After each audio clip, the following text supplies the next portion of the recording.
mother-in-law and father to work with. It's really such an honor to introduce my father, Rabbi Dr. Meir Sendor. He has a very long bio. The truth is, really, I should have just had Leora read off his bio, because I could give, 43 years of history, but I will not.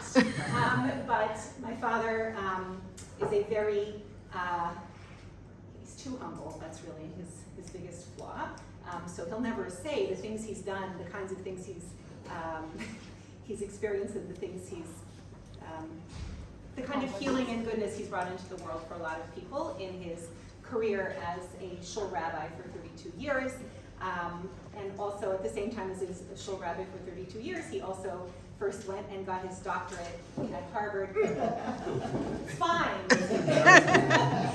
In medieval Provençal Kabbalah, Yitzchak Sagi Nahor, his commentary on Sefer Yetzirah. So he has both the academic side and the Torah side and the experiential side, and he's a fantastic father. So without further ado. My wife and I are very proud of Me too. Okay, in this series that you're doing, your summer learning, which is it's wonderful that you're here and that there's a bit of courage that it takes to be here at this time, and I think also a great sense of fulfillment. I think it's wonderful you're here. And the program is a broad program in Torah learning. What I'd like to bring to it is an important aspect of Avodat Hashem that is often sort of missed in Torah practice, and that is authentic Jewish meditation. Meditation practice actually is essential in Avodat Hashem, but we've kind of strayed from it and forgotten it a bit, and I've seen it as a kind of a mission to bring back deep and abiding interest in meditation practice in our own authentic traditions. The first question is why meditation? Why is meditation important? Do any of you practice some kind of meditation techniques? Okay. Good, yeah. They have been popular in the world a bit. The Asian religions did some wonderful marketing in the 20th century, and they really got their meditation practices out particularly to California, and the East Coast of the U.S. So some of us have some introduction to meditation. But why is meditation important? Every one of us, if you have a profession, if you have a craft that you do, if you play music, if you cook, if you engage in art, whatever we do, we learn to use our tools. You learn the discipline of the tools that you need for that craft and that practice. And it happens that the tool of tools, the instrument of instruments, is consciousness, is our mind. It's our mind, our consciousness, that facilitates every other practice that we do. And yet we often don't invest the time and energy into learning the discipline of mind.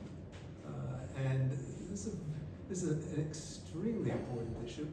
What the world is most suffering from today is people that don't know how to use their minds in effective ways and truthful ways. And so, untruth and lies and all kinds of propaganda have made their way certainly into Western culture, have always long been in Middle Eastern culture.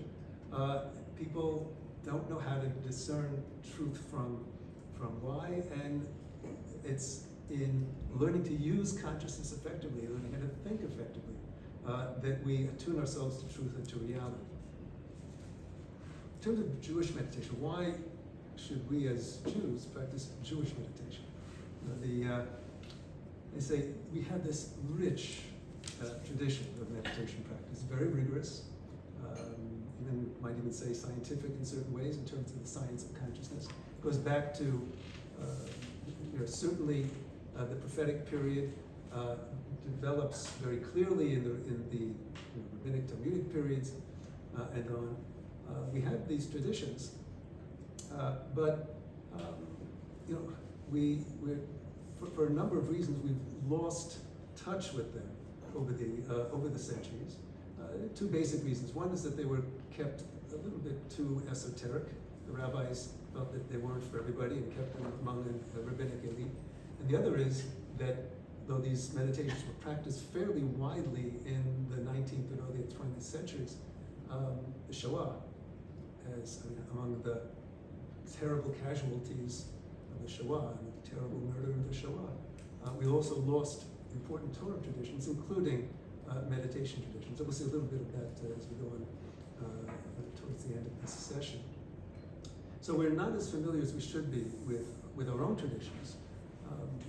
So you find some Jews who practice, it's called, let's say, mindfulness meditation. Well, that's a tradition that comes from Theravadist Buddhism, and it's a fine tradition in itself, usually practiced in a rather superficial way in Western culture. That's mindfulness, it's yoga certainly from the Hindu traditions. But we have our own traditions, and it's important, I think, to be engaged in Jewish meditation practices because there are differences. The Asian meditations tend to be a little more mechanical. Jewish meditation practice is a bit more flexible and spontaneous, which I think matches the cultural personality of us as Jews. The aims are different. The ultimate aim in the Asian meditation practice is a state of enlightenment. Samadhi, satori, whatever tradition it is. And that's a state in which consciousness is in phase with itself, not out of phase because of being distracted by other things, in phase with itself. It's a very profound state. It's an important state to be able to attain. But that's where they leave it. Particularly in Buddhism, it's not a theistic religion. It's just interested in fully actualizing human consciousness in its most essential way. Great, it's a good thing. And we too, in our tradition, have a stage in the development of consciousness in which we look to develop consciousness in phase with the process of consciousness. But we take it a step further. And what we are interested in is in our relationship with Hashem, Ein Sof, God, the Infinite. And from a state of open, expansive consciousness, we look to go beyond to prophetic consciousness in relationship with Hashem, to be able to communicate with Hashem, mutually communicate. It's an extraordinary state of mind. And that's the ultimate aim, if you want to say it, for Jewish meditation practice, to develop prophetic consciousness.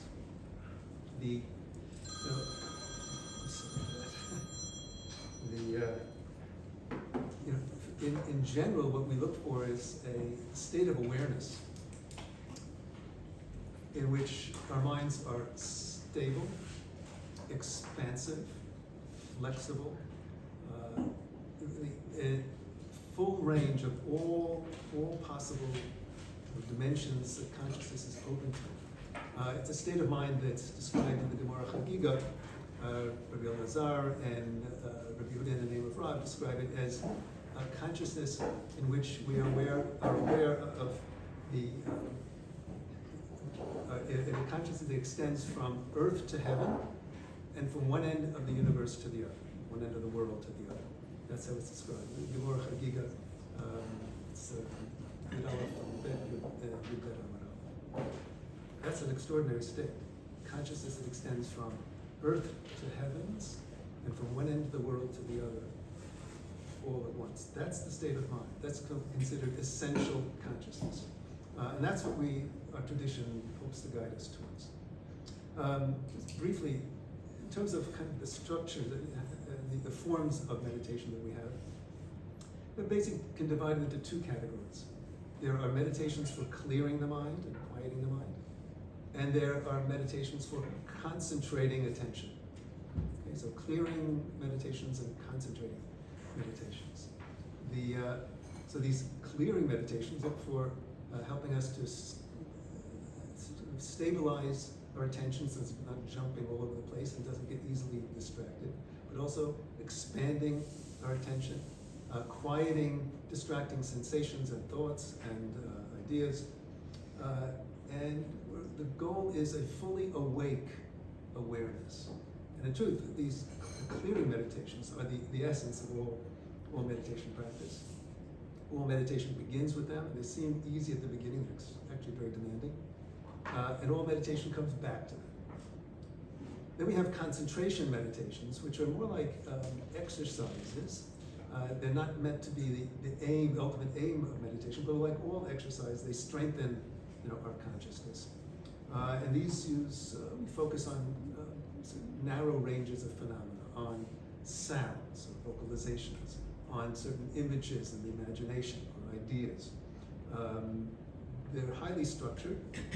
We see examples of these. The Rambam brings an example in his Moreh Nevuchim, his Guide of the Perplexed, and it's sort of one of the climactic moments in which he lays out a meditation, important concentration meditation practices. It's in part 3, chapter 51 of the guide. The Arizal, the great Kabbalist of Tzfat,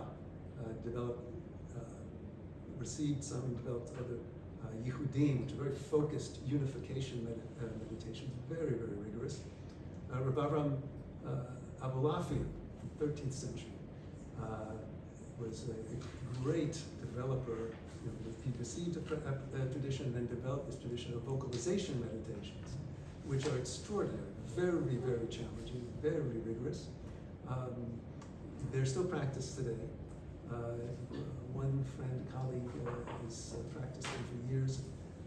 He truly gets Gilui Eliyahu from these meditations. The revelation of Eliyahu Hanavi in these meditation practices, which they are designed to do. Extraordinary. These are still practiced today. So we have these clearing meditations and concentration meditations. And what I'd like to do now is take us through just a little sampling of examples of them from the text that we have. And then I'd like, if you're up for it towards the end of the session, actually to do some meditation. I mean, that's what we really should be doing here. Okay, so first let's get acquainted with kind of this range of meditation practices. So if you have the sheets here. The most basic meditation, clearing meditation, it appears in the Mishnah. And it's an important preparation, in the context of important preparation for tefillah. It's a well-known Mishnah. We'll do everything in English for just the time here. This is the first section there from Mishnah Brachot, chapter 5, Mishnah 1. One does not stand up to pray. In Omdim Litpalel. So it's talking here about the Amidah, right, which is the climactic moment of tefillah. In Omdim Litpalel, we don't stand up to pray except from a state of solemnity, Kovid Rosh. Then the early righteous ones, Hasidim Harishonim, would delay 1 hour and then pray in order to focus their hearts to Hamakom, to translate omnipresent. But Hamakom, an epithet for God. So they would they delay 1 hour in order to focus their hearts to God.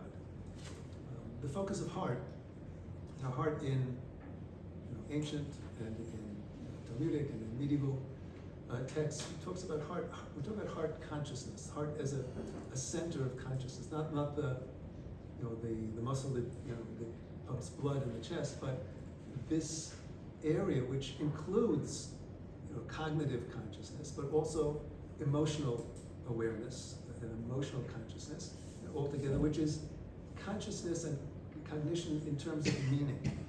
Heart consciousness is a total focus of awareness for the meaning of our experience.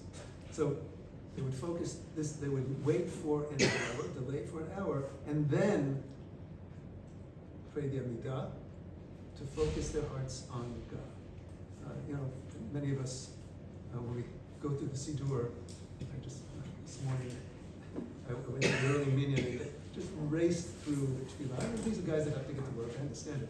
But are we focusing our hearts to God? Or just saying words?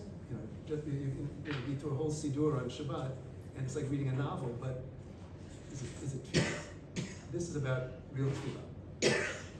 The Rambam, in his commentary on the Mishnah, tells us that they would delay means they would wait. That is to say, they would wait before prayer for an hour. That's what the Mishnah says, and Tosfot also says, you mean an hour, not just a certain amount of time, an hour. Wait for an hour, during which time they would cease conversation and cease thoughts. Okay, cease conversation we can understand, cease thinking. That's more of a challenge. And the Rambam talks quite a bit about that at the end of Moreh Nevuchim.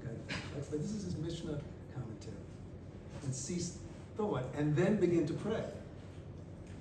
Do we know any minyanim that give us that time, an hour before Yamidah? And it could be that what's developed in terms of the Seder Tefillah with the Korbanot, Sukkot, Zimra, etc., is meant to fill in that hour because most people can't sit and stop thinking for an hour. Try it sometime. It's really a challenge. But the original notion was to quiet the mind for an hour. This is for the Hasidim Rishonim, the early righteous ones. So that implies that this is we call a supererogatory practice. It's an optional practice for those who want to be particularly pious.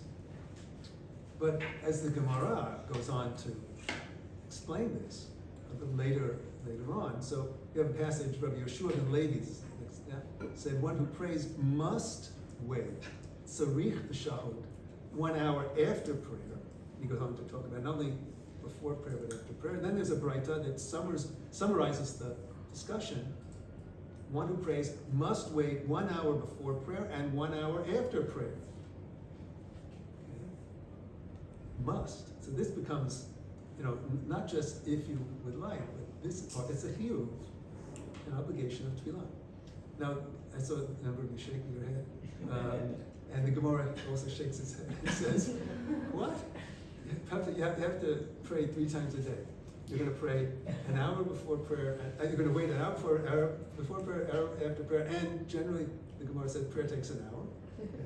So that's 9 hours of your day spent in this, and the Gemara justifies it. Well, they were Hasidim, Rishonim, and whatever they did was blessed. And because of their meditation practice, their work and their learning became more effective in the rest of the day. I do know a guy who's a good friend who spends 3 hours meditating every morning, 3 hours, plus and tefillah on top of that, and is the most effective guy, writes hundreds, certainly dozens of books, hundreds of articles, teaches all over the place, runs around the world, the most effective scholar that I know, and he meditates, and it does help. All right, so we go from, this is a clearing meditation, it goes from a practice that is optional to actually an obligatory practice that we don't seem to quite honor today. Good question. All right, we're going to shift now, we're going to come back to clearing meditation, so I'd like to do one at the end if we have time for it. But let's look into a little bit, dip into the concentration meditations, which are a real focus, because they're very rigorous, very demanding practices and important practices in our tradition. So, a very famous passage, which many of you may know from different contexts, is the Gemara Chagiga. It talks about the Arba Shenichnasu Pardes, the 4 great rabbis who entered the Pardes, okay? The orchard of, let's call it, of mystical awareness, something like that, okay? So, this is Gemara Chagiga 14b.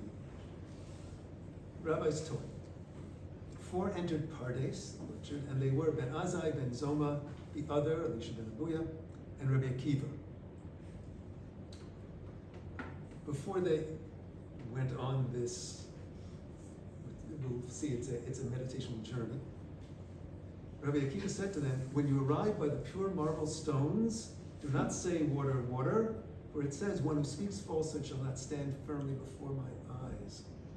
One of the most mysterious passages, really, in the Gemara. There's a lot of speculation on what Rabbi Akiva is talking about. I'll tell you what he's talking about a little bit later. But some warning about this journey. Be careful. When you reach a certain place in the meditation, don't make this mistake, whatever it is, to say water, water, when it's actually certain marble stones. Okay. So this is some kind of mystical practice. Ben Azai peaked and died from a mystical practice. What kind of practice could that be? Of him, the verse says, precious in the eyes of Hashem is the death of his pious one. So he peaked and died, which is not a good thing, but the verse does say the person who did this is precious in the eyes of God. Ben Zoma peaked and became deranged. He went insane. Of him, the verse says, have you found honey? Eat only what is sufficient for you, lest you satiate from it and vomit it. And we have examples of what happened to him after this journey that he went through. The other, Elisha ben Abuya, cut the saplings, the planted saplings. He apostatized. Now, according to the Gemara, he fell into a dualistic sort of dualistic approach to religion. He left Torah because his mind got destabilized in the experience. Rabbi Akiva left in peace. Now, in other versions of this text, it says Rabbi Akiva entered in peace and left in peace. The Gemara is emphasizing he left in peace. This is a very rigorous practice. I'll describe it shortly and we'll see what it really means. That is not to be, you're not to dwell in this. It's an exercise. I mean, it's an intense exercise. I mean, if any of you swim or you jog or whatever, you don't want to spend your whole time swimming or jogging. You do it to strengthen yourself for other times in which you're in your sort of normal everyday practice. Here too, meditations like these concentration meditations are for a certain period of time, strengthening consciousness, strengthening the mind, and then you go on to be your flexible, open, more expansive self and not so concentrated. So what is this meditation? This comes out of in the late Beit Sheni, late Second Temple period, and on into the Talmudic period. The two major mystical movements in Torah were the Merkava movement, Merkava mysticism, which is based on the Nevuah of Yechezkel, mostly in the first parak of Yechezkel, in which Yechezkel has a prophetic vision of a Merkava, a chariot, and angels, and above that a heavenly throne, and on the throne the image as it were of an Adam, which is not God, but it's another phenomenon. We'll get to it another time. So a meditation tradition developed to re-experience what it was that Yechezkel experienced. And then as this tradition develops, it proliferates into what's called the Heichalot tradition, the palace tradition, based on the rabbinic explorations of dimensions of heaven. Also in the Gemara Chagiga is brought that there are 7 dimensions of heaven, and the Heichalot tradition explores those 7 dimensions and their angelic realms. Okay? And both of these traditions, Merkava and Heichalot, Heichalot means palaces, palace chambers, both of them are based on meditation practice. And we know what that meditation practice was and even is. It involves use of the imagination. The person, we'll see how it's described, the person that practices it uses their imagination, but in a unique way. Rather than imagining themselves traveling through layers of heaven or dimensions of heaven by making it, projecting images in your mind of what that could be. It's using the imagination in a passive way. It's quieting the imagination to the point that your imagination becomes, rather than an image-generating faculty, it becomes a sense-receptive faculty, in which you receive impressions from other dimensions. You really receive them. As if you're sensing them, even though what is generating those images that you're receiving in your mind, like a sense-perceptive mind, are not exactly what you're receiving. This is what Rabbi Akiva says. In other words, you will be receiving, for instance, impressions from an angelic entity, there are angels. If anyone has ever been touched by an angel, there are angels. They're still around if you know how to connect. But angels, as the Rambam tells us, are not humanoid figures with wings. Angels are pure consciousness, intense, powerful, pure consciousnesses, pure minds that can project images of themselves into our minds, which are much weaker than theirs, so that we get a sense of them, and then those images tend to be in terms of a human shape, maybe with wings, like as Yeshayahu Hanavi and Ezekiel Hanavi experienced it. That angels don't look like human beings themselves and with wings. I mean, it's like you have to be able to distinguish the image that you're receiving in your imagination from the reality that's projecting it. And that's what Rabbi Akiva's warning is. Don't say water, water. When what you're seeing is, when what's projecting that is something else. And we're familiar with this, for instance,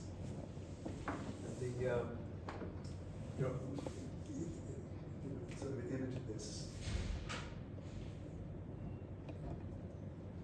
So let's say you have a martini glass. Okay, this is the martini, and you put a swizzle stick in it, and you look from the side.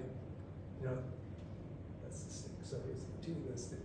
So the stick comes into the glass, and now here's the martini, and you see it shifting, right? That's a refraction, kind of effect. This is what's happening with angels in our mind. Okay?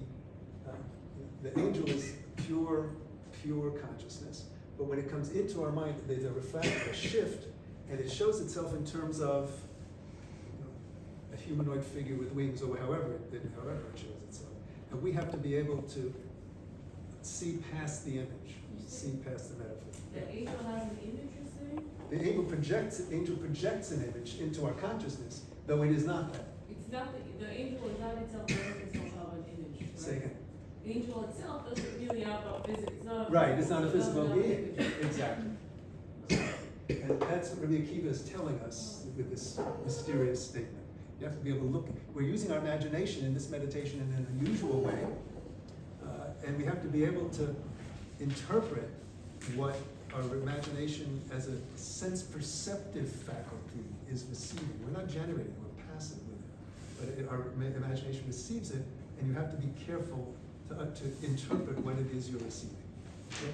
That's this meditation. Now, one of the more insightful commentaries on this meditation have been by Rabbeinu Hananel.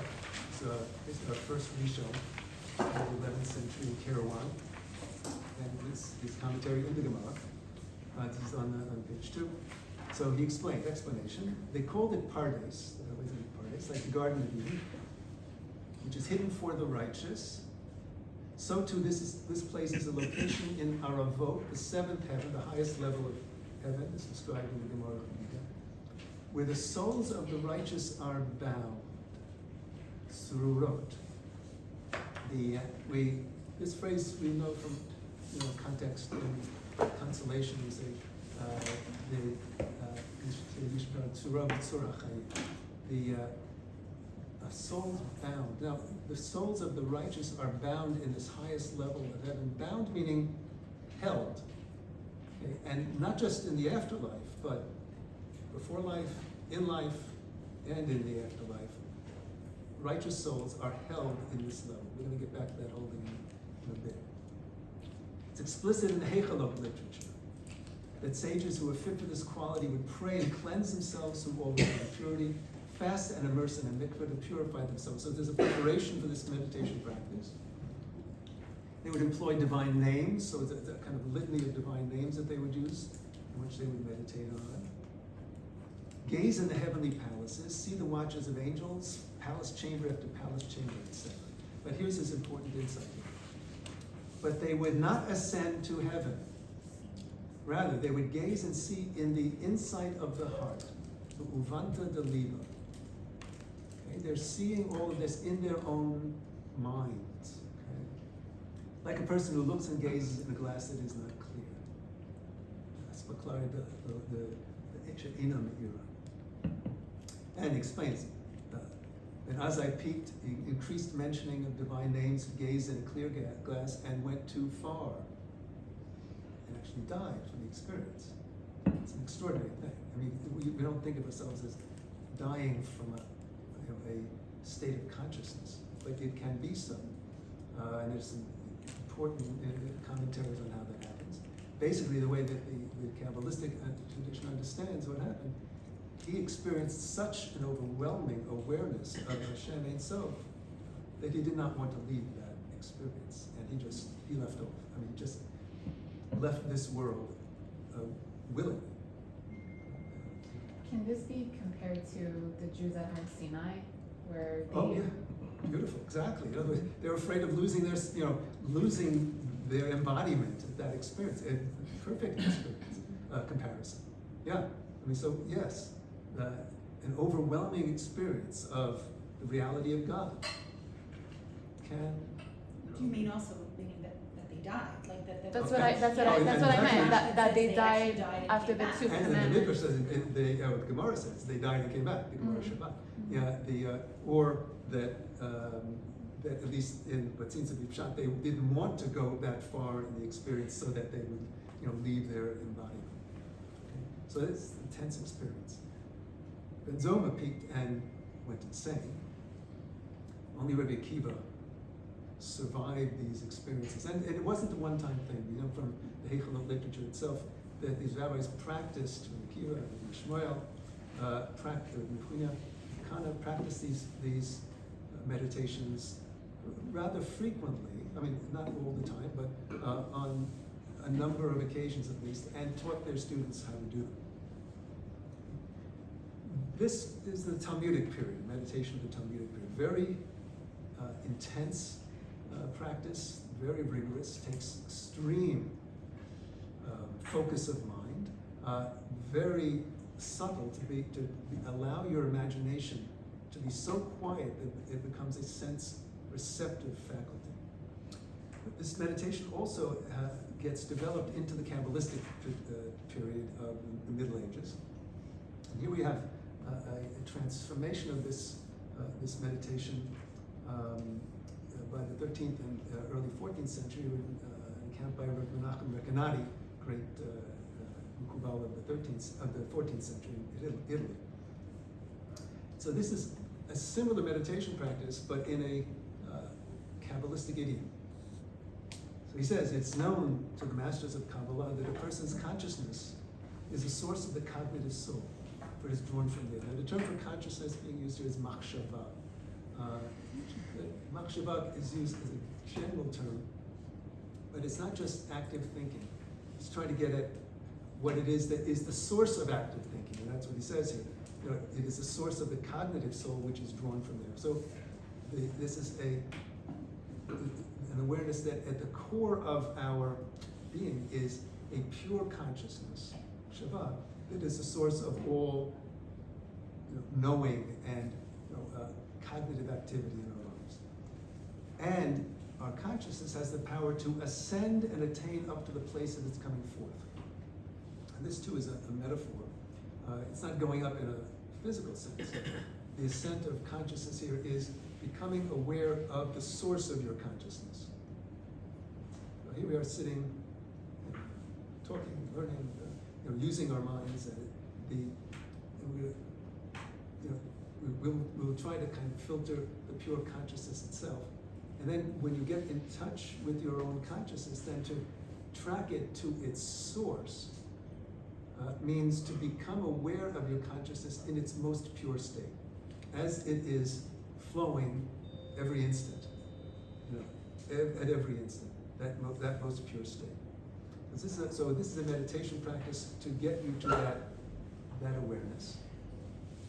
When it arrives at the place of its coming forth, when you become aware of the source of your consciousness as it is being sourced, okay, then it adheres to the supernal light from which it is drawn. Now, light in all Kabbalah and Chassidut, light is a metaphor for consciousness. In this shir, when in doubt, just say consciousness. That's what it's about. All consciousness. So light is a metaphor for higher consciousness. or Ein Sof, the light from Ein Sof, God the Infinite, is something like, beyond anything we can imagine in terms of based on our own consciousness, but it is some kind of profound awareness, consciousness of God that is the source of our consciousness. So this meditation practice is to become aware of the source of your own consciousness and to recognize that you're not sourcing. It is being sourced at every instant, and you're on a ride, an extraordinary experience, that we're in this flow and we're not controlling it completely. We can direct it a little bit and direct our thoughts a bit, but this that is flowing is a gift, and we're not doing it. And that's the experience that this meditation practice is guiding the Makubal towards. When it arrives at the place that's coming forth to the source, then it adheres to the supernal light from which it is being drawn, meaning. And this and that become one thing. Your consciousness becomes in phase with the source of your consciousness, which is a very pure and powerful state, because most of the time we're deflecting our consciousness to all the things we need to deal with in the world. These are legitimate issues. But we often lose touch then with the fact that, wow, wait, be aware for the moment. We are a gift here. We're not doing this. We are sourced and we're not the source of it. We are being held, held in the bond of life, and we're not doing the whole thing. It is happening for us and through us at every moment. And to be in tune with that opens up, our greater potentiality, a greater awareness. So he says that supernal light, you become one line with that light that is your source, that is from the heavenly and beyond levels. That supernal light is drawn below by the power of consciousness that draws it down in our experience. So we open up to it, that we realize we are being sourced in this way. And the divine presence is present below. And we bring a sense of Shekhinah into this world, and really into this world. The bright light consciousness of this higher consciousness is drawn and spreads in the place in which the contemplative person is sitting. And then he connects this experience with the Mishnah that in Brachot. That's what it's about. We talk of use the term Shekhinah, divine presence, Shekhinah. Shekhinah means awareness of God. Presence meaning it's the awareness of Hashem. There's Hashem's reality, and then there's us, we're most of the time not aware of Hashem. And a meditation like this aims at helping us become aware of the reality of Hashem, the presence of Hashem, Shekhinah. And he gives some examples of the power of this meditation. So these are the Hechalot meditation, which uses imagination as a sense perceptive faculty, and this meditation, which does very much the same thing, only without without many of the images, but we're quieting the mind and allowing our cognitive mind and our imagination to become sense perceptive faculties, to receive, to be aware that we are always already receiving consciousness from beyond our consciousness. These are classic Kabbalistic meditations, still very important today. Another whole tradition, Kabbalistic meditation, also concentration meditations, are those that come from Avraham Abulavi, and he received his traditions from early Ashkenaz traditions before him. Avraham Abulavi is late 13th century Sfarad, Spain. And here he develops a very complex and rigorous meditation practice. Really proliferates a lot of different exercises. They are done today. A number of groups, people and groups practicing across Eretz Yisrael. Very powerful. Here he describes sort of the goal of it. So It says, when you want to express the glorious Shem Hashem that is engraved above with its vowels, make yourself right. You wrote it down at the bottom of page 2. Isolate yourself in a special place so your voice will not be heard. Purify your heart and soul from all thoughts of this world. And that's an important step which we will focus on in a little bit. Posit that at this moment your soul is separating from your body. Now, not literally. And we'll see why not literally. We'll see what this means. As if you are dying from this world and living to the world to come. Olam haba, which from Kubalim is not the afterlife. Olam haba literally is the world that is coming all the time. It is the world that feeds this world at all times. Olam haba. The Ramban in Pashat Ekev says the goal of meditation practice and Dvekut is to experience Olam haba, but Olam hazeh. Because Olam haba is that which is empowering this world at all times. And that's what Rabbi is talking about here.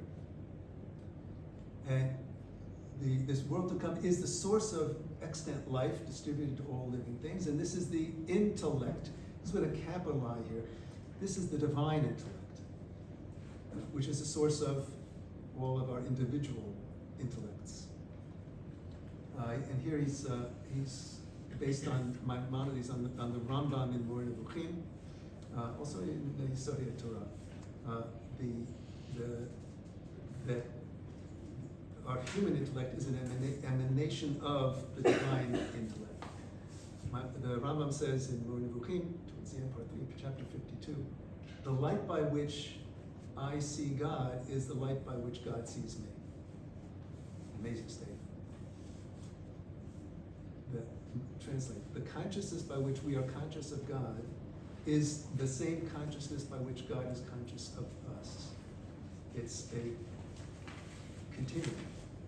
Extraordinary. Is the Rambam a mystic? Yes. A very rational mystic, but a mystic. This is part 3, chapter 52 in the guide. It's at the climactic moment of the guide of the perplexed. And this is what Rabbi Mavlavi is basing on. So he was a great commentator of the Rambam. He says, it's the last 4 lines, and when your mind comes to adhere to his mind, that grants you mind at every moment, your mind needs to remove from itself the yoke of all alien thoughts, except for his mind that is shared between you and him, by virtue of his glorious and awesome name. The name of Hashem is that which is connecting us with our mind and God's mind. Extraordinary passage. Then he goes on. This is the goal of meditation practice for Rabbi Mavlavi, to a dvekut, but really an infusion, to recognize that our mind is always already an emanation of divine mind, which is far beyond us. And he develops meditation practices based on vocalizations of Shem Hashem with its vowels, the various Shemot, the divine names with their vowels. And these are extremely rigorous, difficult practices, and they are done today. And they catapult your mind into extraordinary states of mind. It's not for everyone. You really need strength of mind to go through it. But for those who do it, the effects are quite extraordinary, and it's a powerful technique. A very sort of a science of consciousness that Rabbi Mavlavi developed.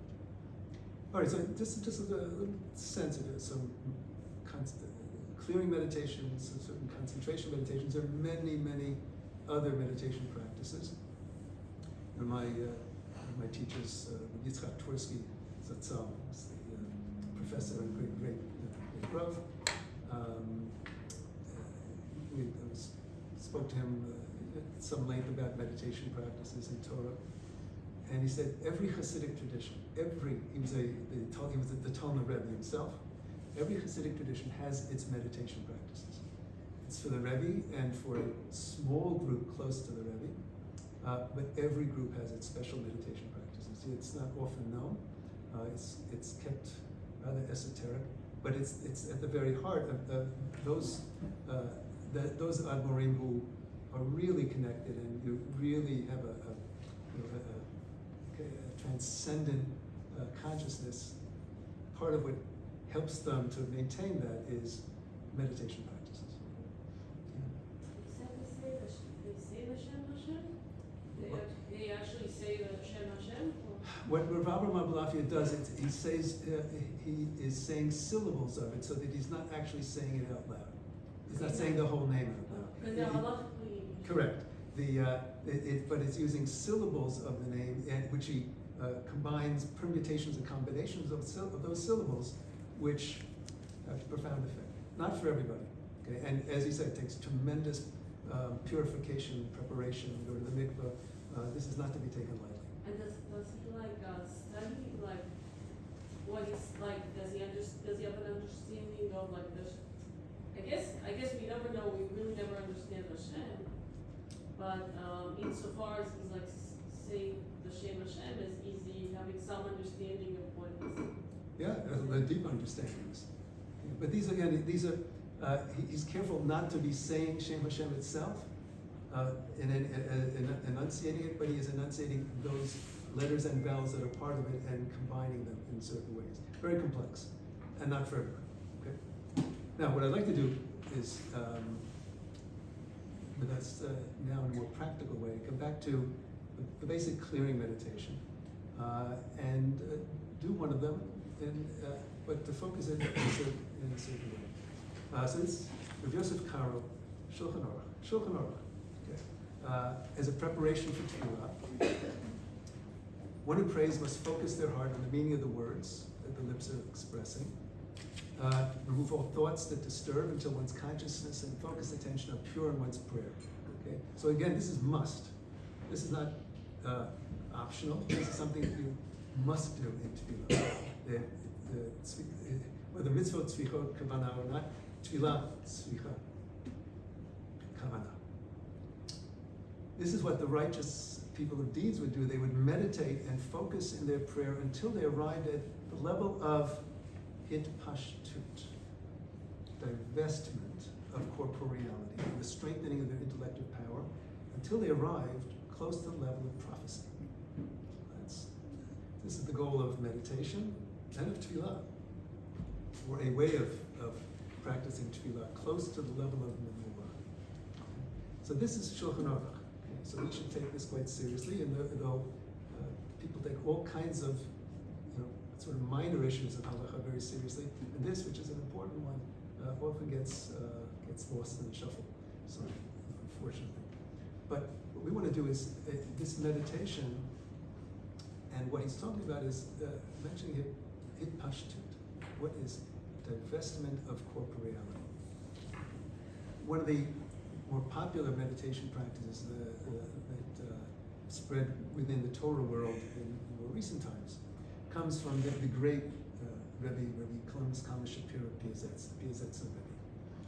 Zichron Livracha, Zichron Kadosh Livracha. He was the Rebbe of the Warsaw Ghetto. When the Warsaw Ghetto was destroyed, he was captured. He died in one of the camps. He was extraordinary, Rebbe, and he was really, in many ways, heart and soul of the Ghetto of Warsaw, trying to keep people's spirits up, keep people together. He himself developed meditation practices, and he taught this one to two of his students, which he then sent out on the Trans-Siberian Railroad. They made it to Japan, and then came back around to Eretz Yisrael. Rabbi came to Eretz Yisrael, and Rabbi wrote out the meditation that he remembers from the Rebbe, and it gets included as an appendix in Derech HaMelech of the Midrash of the Rebbe, so you can find it there. Unfortunately, we wish we had living tradition on this. It's just not quite enough. But basically he says a person should begin to look at his thoughts for a short while, several minutes. That is, what am I thinking? He will feel slowly that his mind is emptying, his thoughts are ceasing from the usual flow. And then he should say a verse such as Hashem is true God. Very simple. Now, what he's talking about here is just a clearing meditation practice, which I'd like to do with you right now. But to include with it, as he says, and say a verse, and he gives the verse Hashem Elokim Emet as the verse. We're going to use a slightly different verse, one that's that gives a little bit of that experience of Hitpashtut that Rabbi Yosef Karo was talking about, of divestment of attention from corporeality. Now that does not mean that our souls will lift off from our body. They don't. But we're shifting our attention from our physical sensations to something beyond that. And that's what real Hitpashtut is about. And it is the next step after all clearing meditation practices in Torah. We go from quieting the mind to Hitpashtut, to divestment of materiality, and then on to much deeper states of awareness. So, let me just describe this, and we're going to do this. Sit carefully, upright in our chairs, feet straight on the ground. You can have your hands either in your lap or on your knees. Back straight. Straight. Our eyes will be closed for this. We'll begin 5 minutes of just aware of everything that you're sensing around you and within you. So, within us, we're breathing.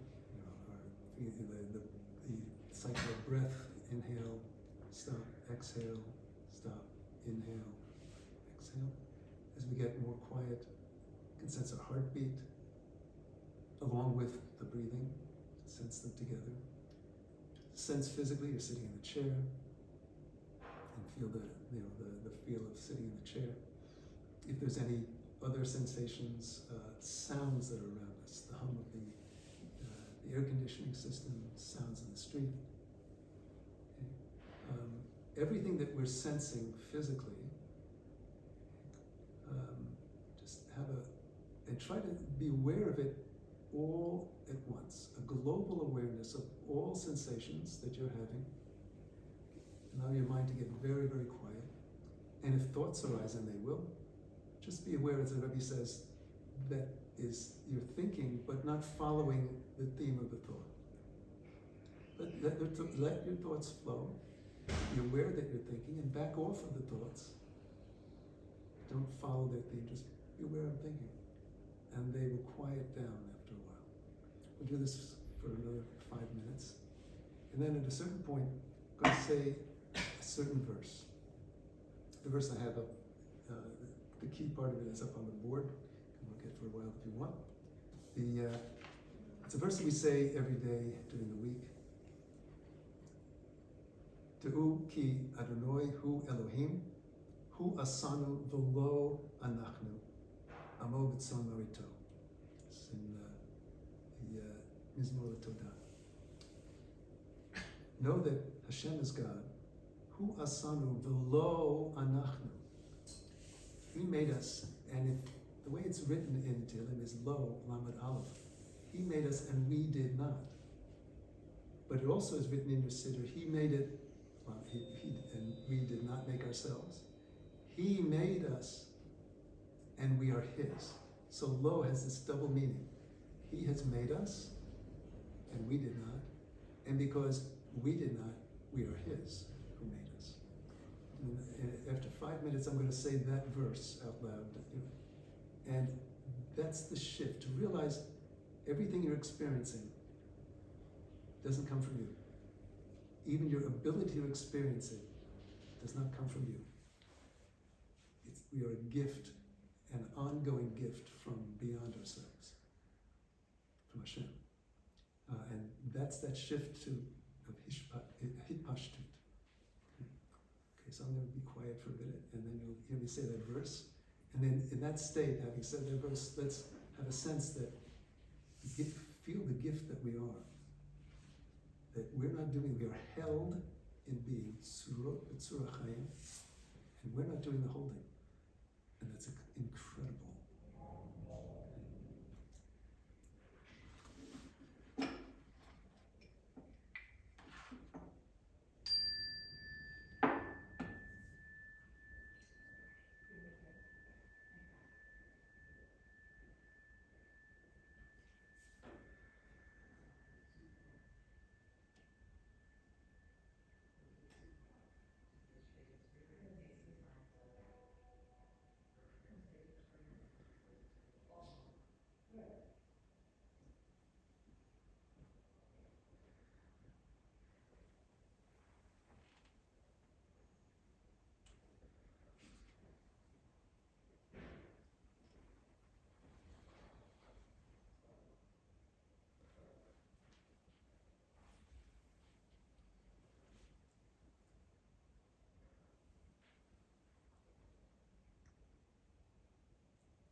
Hu asanu,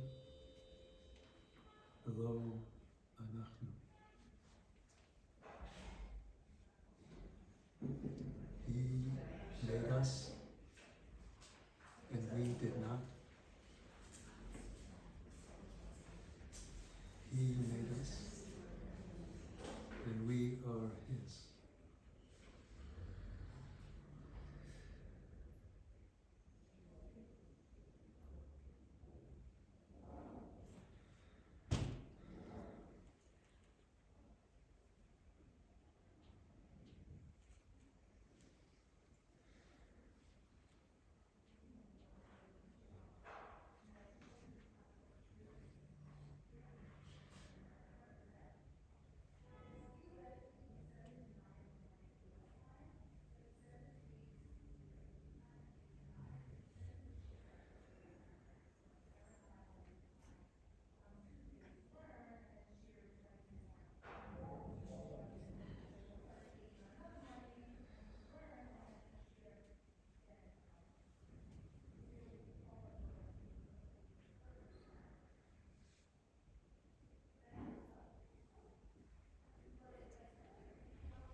He says to finish your meditation with a nigun.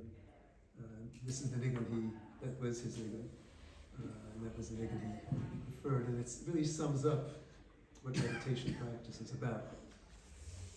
Know that Hashem is God. It's about real awareness of the reality of Hashem. That's what Torah meditation practice is about. It clarifies our minds, it expands our minds.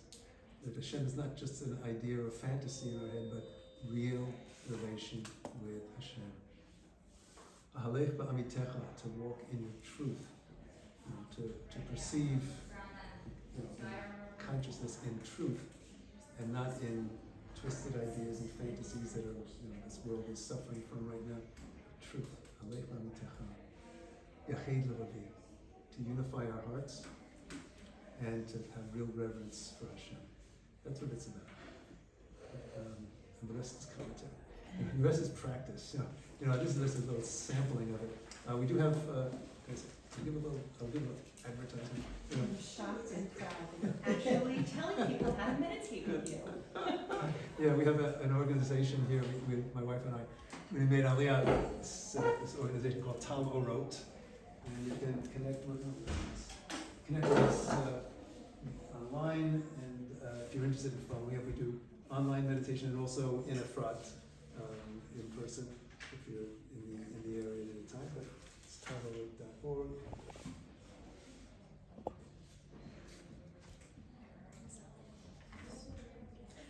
And we really feel a mission to reacquaint us all with our own rich, deep meditation traditions. And so there's a little bit of an introduction for this, but hopefully it's, Thank you so much.